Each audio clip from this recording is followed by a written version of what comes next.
რუსუბანში მდებარე ყოვლადწმინდა ღვთისმშობლის მიძინების სახელობის ტაძრის წინამძღვარი დეკანოზი დავით მექვაბიშვილი. დილამშვიდობისა მამათავით. დილამშვიდობისა. დამტკიცება ხატავს მადლობა სტუმრობისას. მადლობა თქვენს ასევე. სახარება, რომელსაც კვირას მოისმენს მრევლი ღვთისმსახურებაზე, რომელი სახარება, რომელი მახარებისგან საკითხავი და შემდგომ ცხადია განმარტებას მოვისმენთ. ახლა კვირას ლუკას სახარების მე-14 თავის 16-24 მუხლები იქნება აღმოკითხული. სადაც გაჟღერებული იქნება უფლის ერთ-ერთი იგავი. ზოგადად ლუკას სახარება დიდარი არის იგავური ქადაგებებით და ერთ-ერთი სწორედ ჩვენს მიერ დღეს განმარტებული სახარება იქნება. მე-14 თავი ესე იწყება ლუკას სახარების ქრისტე მიდის ერთ-ერთი ფარისეველის სახლში, რომლის სახელიც არ არის დაკონკრეტებული, არ იყო აუცილებელი ეთყობა, მახარებელმა დაიდუმა, იქ სხვა ფარისეულებიც არიან, უფალმა იცოდა რა ფარისეველთა სულიერი მდგომარეობა და თან გარკვეულ რაღაც სათნოებასაც ხედავდა იმ ფარისეულებში, იმიტომ რომ გარკვეული კატეგორია ფარისეულების და ქრისტეს ჩასაფრებულად ესე დასდევდნენ, უარდებოდნენ სახლში, უშლიდნენ ქადაგებას და ცდილობდნენ რომ ჩირქი მოეწყოთ მისთვის და რაღაცნაირად ჩაეჭრათ მათი რჯულის მიხედვით, მაგრამ აი ამ შემთხვევაში ეს ფარისეულები როგორც ჩანს გარკვეულ რაღაც თანამშრომლობას იჩენენ ქრისტეს მიმართ, ქრისტე მათ სახლში არის და ესე პირდაპირ მხილებას არ იწყებს უფალი მათი ამპარტავნების და იგავურ ფორმას მიმართავს. და ესე უთხრა რომ თავდადესაც ვინმე დაგიძახებთ დღესასწაულზე, დაჭდებით სუფრის თავში, არამედ სუფრის ბოლოში, რომ ახლა სუფრის თავში ჯდომის დროს შეიძლება თქვენზე უპირატეს მოვიდეს და სირცხვილით უკან გადაჯდომა იწყოთ. ამიტომ დაიმდაბლეთ თქვენი თავები, ღმერთი აგამაღლებთ და რაღაცა ისე წარმოაჩინა უფალმა ეს თავისი ქადაგებით და თავმდაბლობით ზეციური სამეფო, რომ ერთ-ერთმა მათგანმა თქვა რომ ნეტარია ის, ვინც შეჭამს პურს ზეციურ სასუფეველში და აი აქედან მოყოლებული იწყება უკვე მიგავის მოთხრობა.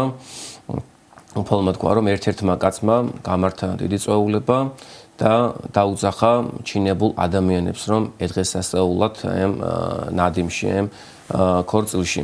აი ამ ესე იგი სამეუფო კაცის ქვეშ, რომელიც მართავს წვეულებას და ეპატიჟება განჩინებულ ადამიანებს, თავად უფალი ღმერთი მოიაზრება, რომელიც საკუთარ მხოლოდ შობილ ძეს აგზავნის და საკუთარი მხოლოდ შობილი ძის ქორწილი აქვს, ეს არის ახალი აღთქმის ეკლესიის დაფუძნება, პირდაპირ მნიშვნელობით ესე არის და ისიც უნდა ვთქვათ, რომ საკუთრივ ეს იგავი მიემართება ებრაელ ერს, ძველი აღთქმის ისტორიას და გარკვეულწილად მომავალზე წინასწარ მეტყოლებს, რადგანაც უმეტესობამ, ვინც იყო ძველ აღთქმაში, ვინც არ მიიღო მაცხოვარი იესო ქრისტე და პირველი ეს მოწოდებულები არიან ისრაელიანები, ღვთის რჩეულიერი.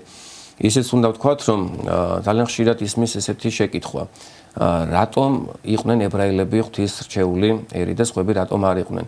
იმიტომ რომ ღმერთი ყოველთვის ყველას ეძახის და ყოველთვის ეძახოდა ყველას თავისთან, როდესაც ადამიანს აჩენს ღმერთი, ყველასთვის არის გამზადებული ერთი ადგილი, ვთქვათ, თითოეული ადამიანისთვის სასუფეველში, საბოლოოდ ღმერთმა აქამდე წაიყვანა ყოველივე და ესე იგი აი ეს მოწოდება და თვითონ ებრაელებმა და იმ ადამიანებმა, ვინც შექმნეს ებრაელიერის ისტორია, თვითონ გადადგეს ეს ნაბიჯები და თავიანთი ამ გადაწყვეტილებები და საქმეების აღსრულებით გახდნენ რჩეულები. და რა თქმა უნდა, პირველ რიგში სწორედ ისრაელის ამ დაკარგული ცხოვარების მოსაძიებლად მოვიდა ქრისტე მაცხოვარი და პირველ რიგში თავის, ვთქვათ, თვისტომებთან იწყებს ქადაგებას მაცხოვარი, მაგრამ როგორც იოანე მახარებელი ბრძანებს, თვისთან მოვიდა და თვისთა იგი არა შეიწყნარეს. და გარკვეული მიზეზები მოიმიზეზეს ამ ადამიანებმა. ერთმა კატეგორიამ თქვა, რომ აგარაკი ვიყიდე, მივალ მის გამოცდად, მის ანახავად, მეორე კატეგორიამ თქვა, რომ უღლეული ხართავი ვიყიდე 5, უნდა ნახო როგორები არიან და ზოგმა თქვა, რომ ცოლი შევირთე და ამის გამო არ შემიძლია ამ ქორწილში მოსვლა. ეს არის სამი მიზეზი, რომლის გამოც ალბათ თითოეული ჩვენთაგანი ხშირად ვაკლდებით ღმერთთან სიხარულის გაზიარებას, ღმერთთან ერთობას. მიწა ეს არის მატერიალური ცხოვრება, რომელიც ხშირად გვეღობება ჩვენ და გვატყვევებს ღმერთთან მიმართებაში. მეორე, ესე იგი, ეს ხარი, ეს არის რაღაცნაირად საქმიანობები, ჩვენი რაღაც ჩართულობა ფუსფუსზე მწუთის სოფლის ცხოვრებაში, გარეგნული ტრადიციების აღსრულება, რომელიც ასევე ხშირად რაღაც ერთგვარი ტყვეობა არის ხოლმე ჩვენთვის, ტყვეობად იქცევა. და მესამე, ესე იგი ცოლის შერთვა, ეს ძალიან მაღალი მატერიალური მიზეზებია, მაგრამ მაინც მიზეზებია და ჩვენ ვერ გვამართლებს. ყველაფერი უნდა დავტოვოთ მოცემულ მომენტში და ღმერთს უნდა შეუერთდეთ და ესე იგი ცოლის შერთვა და ამის გამო ვერ მისვლა ქორწილში ეს არის ის რომ ძალიან ხშირად ადამიანები თქვათ რომლებიც წარსულში დადიოდნენ წირვა-ლოცვაზე და დღეს აღარ არიან, როდესაც ეუბნებით რომ რა ხდება, როგორ ახარ ну რა ვქნა, ავთხოვდი, ცოლი მოვიყვანე, შვილები შემეძინა, საქმეებში ვარ ჩართული და ну ამის გამო ვერ მიხერხდება, ესე იგი წირვა-ლოცვაზე მოსვლა, ვერ მიხერხდება თქვათ ლოცვის საკითხვა, სახარების საკითხვა და ესეც ერთგვარი მიზეზი არის, რომ ჩვენ გონია რომ ანუ უღმერთოდ ყველაფერს დავალაგებთ და ამ შემთხვევაშიც მოტყუებული რჩება ადამიანი და ესე იგი ის მონები, რომლებიც იყვნენ წარგზავნილი ბატონის მიერ, აი ამ ადამიანების მოსაწოდებლად, ასაძახებლად მიდიან უფალთან და ეუბნებიან, რომ აი ესე იქნა, ამ ადამიანებმა უარი თქვეს და აი ამ დროს გაბრაზდება უფალი. ისეც უნდა ვთქვათ, რომ ეს მონა არის მონები არიან უფლის ერთგული მსახურები. წინასწარმეტყველები, რომლებმაც ესე იგი ყველა წინასწარმეტყველის ცხოვრებაში არის, რომ ისინი ყველას ეძახიან, ყველას მოუწოდებენ და ისინი ესე იგი უფლის ნებას აღასრულებენ. უნდათ რომ როგორც უფალს უნდა რომ ყველა ცხონდეს და გადარჩეს, ასევე ყველა ქადაგებელს, როგორც წარსულში, ასევე ეხლაც და მომავალშიც ენდომებათ ის რომ ყველანი წამოვიდნენ ღმერთთან შერიგებისკენ და ეს მონა სწორედ მსახურების ერთგულებიდან გამომდინარე არის ჩაწერილი სახარებაში, ასევე მონაში ერთგულებაც იგულისხმება. მაგალითად დავით წინასწარმეტყველი ძალიან ხშირად ამბობს რომ მე მონა შენი ვარ უფალო. აი ამის შემდგომ იწყება უკვე მეორე ეტაპი ქადაგების, ქორწილი უკვე სერობა მომზადებულია და წარმოუდგენელია რომ აი ამ სერობაზე ადამიანები არ იყვნენ, მეკორწილეები არ იყვნენ, ეს 8 წლი ტყულად არ უნდა იქნეს აღსრულებული. იმისთვის მოვიდა ქრისტე დედამიწაზე რომ ადამიანები ყველა შემოიკრიბოს, რაც შეიძლება მეტი და ამისთვის ღმერთი ყველაფერს აკეთებს და მეორე ეტაპი უკვე ეს არის მოციქულების ქადაგება.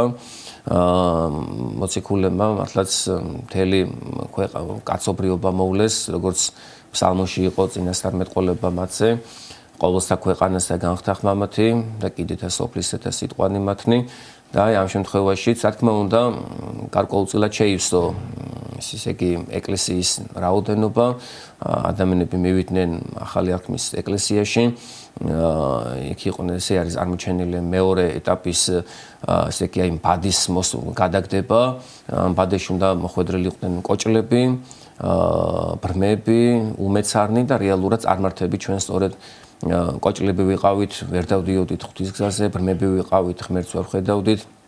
უმეცრები ვიყავით, რადგანაც არ ვიცოდით თუ ვინ იყო ჭეშმარიტი ღმერთის სამყაროში და ესე იგი ჩვენ მოგვიწოდეს დაგვიძახეს მოციქულებმა, საქართველოშიც იქადაგეს რამდენიმე მოციქულმა, მაგრამ როგორც აღმოჩნდა კიდევ დარჩა ადგილი ახალი არქმის ეკლესიაში და ეს არის უკვე მომდევნო თაობის ადამიანები თითოეული ჩვენთაგანი და ჩვენ უკვე გვიქადაგებს თანამედროვე მართლმადიდებელი ეკლესია, თანამედროვე სასულიერო პირებით და უნდა ვეცადოთ რომ ეს მოწოდებები მაქსიმალურად შევასრულოთ და გავუყვეთ ღვთის გზას. მთლიანობაში ვიცით რომ ღმერთს და იმ ქადაგებელს, ვინც ქადაგებს, არაფერში არ ჭირდებათ ის თქვათ რომ ჩვენ ვიქნებით თუ არ ვიქნებით. მთლიანობაში იმისთვის რომ ჩვენ ვიყოთ ბედნიერები, ჩვენ ვიყოთ კარგად, აუცილებლად უნდა გადავდგათ ეს ნაბიჯები და დავიწყოთ ღვთის გზაზე სიარული, იმიტომ რომ თვითონ ადამიანი ისე არის შექმნილი და მოწყობილი ღვთის ხატად და მსგავსად, რომ ვერაფრით ვერ იქნება ისეთი ბედნიერი და გახარებული, როგორც ეს მოხდება მასში ღმერთთან ერთობით. თუ ადამიანს ექნება ღმერთთან ერთობა და ღმერთთან ერთად იდღეს ასწაულებს, მაშინ ექნება ბედნიერება და თან ისეთი ბედნიერება, რომელიც კიდევ უფრო მზარდი იქნება, რომ ადამიანი მზარდი არსება ამ ცხოვრებაშიც, იმ ცხოვრებაშიც და ეს არის ან ჭეშმარიტი ცხოვრების წესი. სხვა შემთხვევაში ხედავთ თუ რამხელა პრობლემები ხდება თანამედროვე ცხოვრებაში, როდესაც ჩვენ ღმერთს ვეურჩებით, უკვე ვერავინ და ვერაფერი ვეღარ გვშველის და გაუსაზლის ხდება ადამიანის ცხოვრება და მთელი რიგი პრობლემები, რომელიც არის დღეს თანამედროვე ცხოვრებაში. და საბოლოოდ ესე იგი ღმერთმა ყველას მოუწოდა, ხედავთ რომ ბევრი ადამიანი არის დღეს ეკლესიაში და ამის შემდგომ ლუკას სახარებაში არ იყო ეს ეპიზოდი, მაგრამ მათეს სახარების მიხედვით შეგვიძლია დეტალებით შევავსოთ აღნიშნული სახარება. იქ არის უფალი ჩამოივლის ისე იგი ამ სერობაზე, ამ ქორწილში და დაინახავს რომ იქ ზოგ ადამიანს, ვინც ესწრება იმ დიდებულ სამეუფო ტრაპეზს, არ აქვთ შემოსილი საქორწილე შესამოსელი. რაც არის ის, რომ ისე იგი შენ ხარ ქრისტიანი, შენ მოინათლე, შენ ახსარებას ამბეზიარები, მაგრამ ეს ყველაფერი შენთვის მეორე ხარისხოვანია, არ არის პრიორიტეტული. შენ ამისთვის ცხოვრებას არ იღებ, შენ სულს გულს არდებ ღვთის სამსხვერპლოზე და აი ესეთ ადამიანებზე წერია სახარებაში, რომ შეუკრენით მაგათ ხელნი და ფერხნი და გაანაგდეთ ეგენი პნილსა მას გარესკნილსა, მონიყოს ტირილი და ჭენა იქ ბილთაი რამე თუ მრავალნი არიან მოწოდებულნი და მცირედნი რჩეულნი. ხომ ღმერთი ყველას ეძახის, მაგრამ ჩვენ უნდა ვეცადოთ, რომ აი ნაბიჯების გადადგმის შემდეგ, რომ აღმოჩნდებით წმინდა ეკლესიაში, იქ უკვე ერთადერთი საზრუნავი ქონდეს, რომ უკეთესები გავხდეთ, უფრო მეტად განვიცადოთ სულიერი ფერისვალება და ძველ აღთქმაში დამკვიდრებული ფარისევლები ვით, საკუთარი თავის სხვაზე მეტად არ მივიჩნიოთ და არ ვთქვათ, რომ აი მე ქრისტიანი ვარ, მე ამ ადამიანს საქმეს ვაკეთებ, მე ვლოცულობ, მე ვმარხულობ, ესე არ დავიღუპოთ და არ წავწყვინდოთ ჩვენი ეს მოწოდება. უფალი გვეუბნება სახარებაში, რომ ნუ მოიტყუებით თქვენ. ვინც მოიტყუება ის ვერც ხონდება, რადგანაც თავდაპირველად ეშმაკი იტყუება და ვინც ტყუილს გაყვება, ის იმისი მამა ეშმაკი იქნება. ის არის დიდი ტყუილი, როცა ადამიანი დააჯერებს საკუთარ თავს, რომ ის კარგია, ის თქვათ მლოცველია, ის მარხველია. ჩვენ არაფრის გაკეთება არ შეგვიძლია, თუ რაიმეს გავაკეთებთ, უფალი გვაკეთებინებს.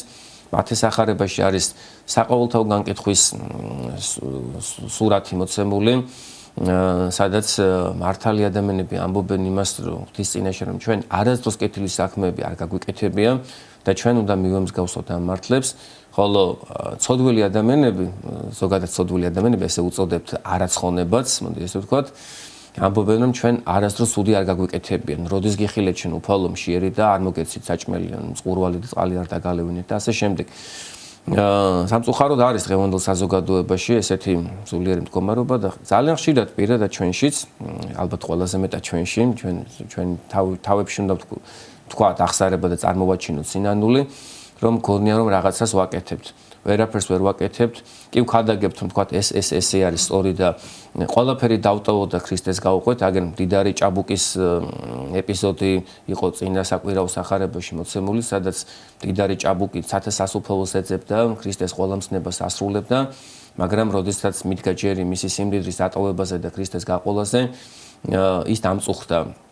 და უფალმა თქვა, რომ აი ესეთი კატეგორიის ადამიანები რთულად შევლენ სამოთხეში.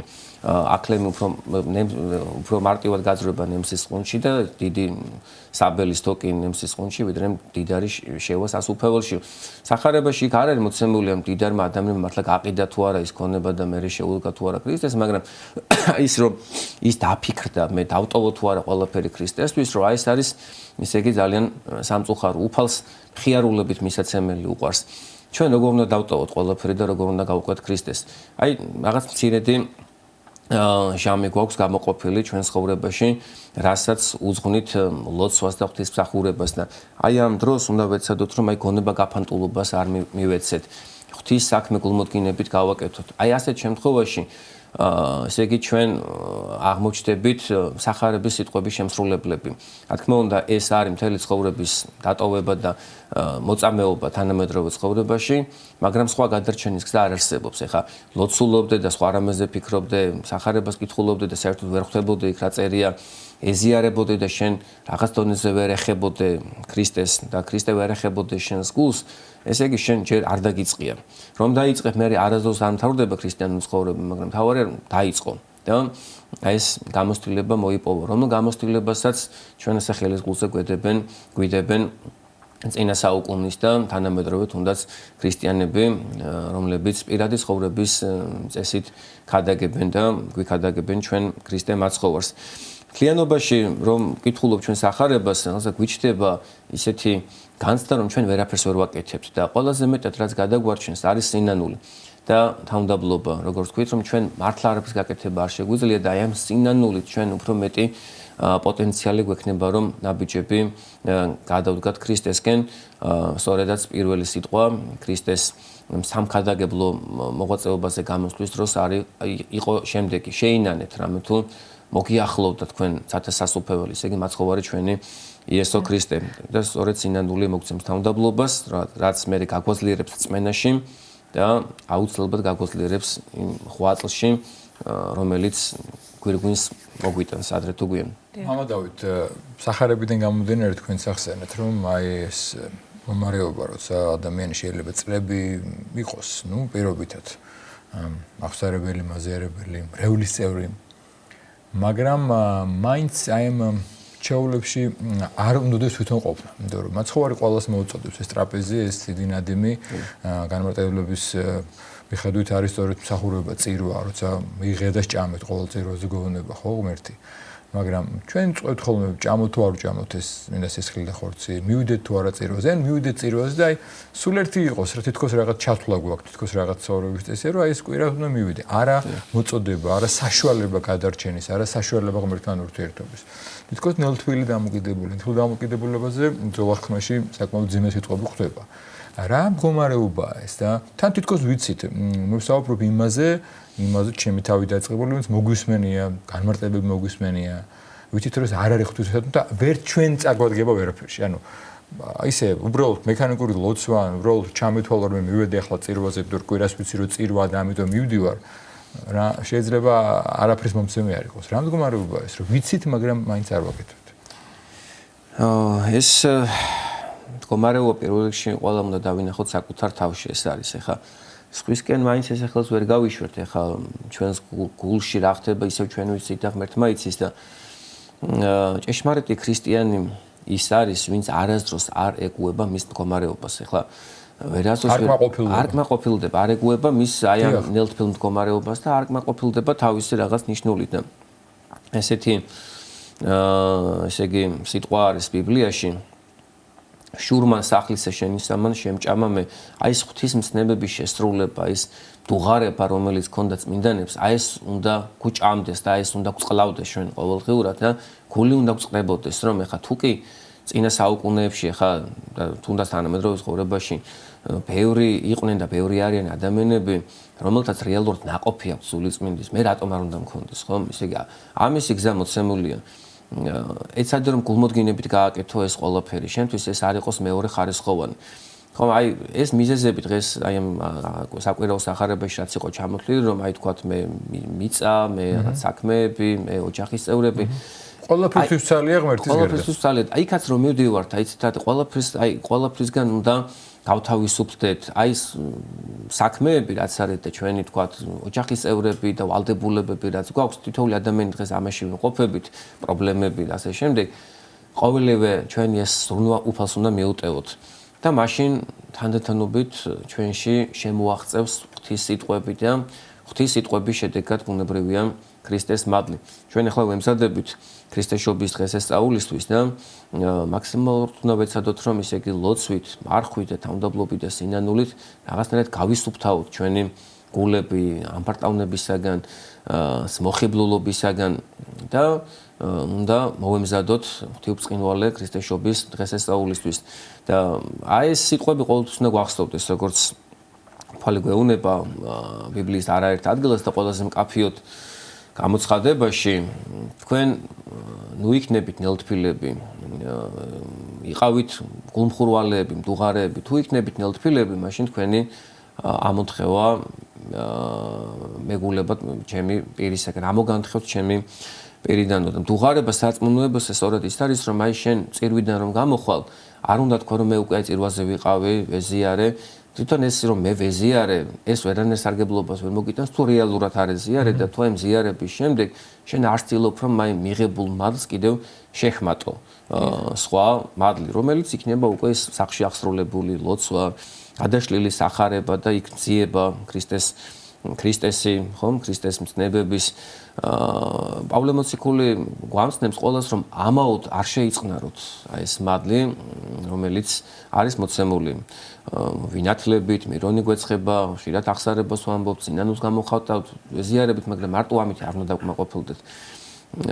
ბევრი საქმე შეიძლება გააკეთოს თანამედროვე ადამიანებს, შეიძლება სამ სახურში მუშაობდეს, ფიზიკურად ცოტა დრო ქონდეს, მაგრამ სული და გულით ღმერთთან იყოს. აი ეს არის ყველაზე მნიშვნელოვანი და ამაში უნდა ვივარჯიშოთ. იგივე სინანულიც უნდა განმარტოთ აუცილებლად მამა დავით, იმიტომ რომ ეს ძალიან მნიშვნელოვანი არის მართლმადიდებელი ქრისტიანისთვის, ხომ, რომ ჩვენი სული ცხონდეს, ასე ვთქვათ. რას ნიშნავს და რა არის სწორი სინანული, ასე ვთქვათ, იმიტომ რომ ამ მდგომარეობამ შეიძლება ვთქვათ, თუ არასწორი დამოკიდებულება გვაქვს, ხილშიც შეიძლება ჩაგვაგდოს, დეპრესიაშიც შეიძლება ჩაგვაგდოს და საბოლოო ჯამში არ ვიდგეთ სწორი მიმართულებით, სწორ გზაზე. სინანულის არეგულირებელი უფალი არის, ხომ, რომელიც გვეუბნება, რომ თქვენი ცოდვები სხვა მეწამულივით რომ იყვნენ განვასპეტაკებ. ღმერთი გვეუბნება, რომ თქვენ ყველანი ცოდვილები ხართ. დავით წინასწარმეტყველმა თქვა, რომ ცოდვაი ჩემი წინაშე ჩემს არს მარადის და ღრმა სინანული გამოთქვა თავისი დაცემული ბუნების გამო და ჩადენილი ცოდვების გამო. დავით წინასწარმეტყველმა იქ დავით აღმაშენებელმა მეფემ გალობანის სინანულის ძანი დაწერა, ანდრია კრეტელმა საკუთარი თავი მძიმე ცოდვილად წარმოაჩინა ბიბლიური პერსონაჟების მოხმობით, ისტორიების გახსენებით და წმინდანები ძალიან ხშირად სინანულს წარმოაჩენდნენ და ჩვენ უნდა ვეცადოთ რომ ღრმად ჩავიხედოთ საკუთარ თავში.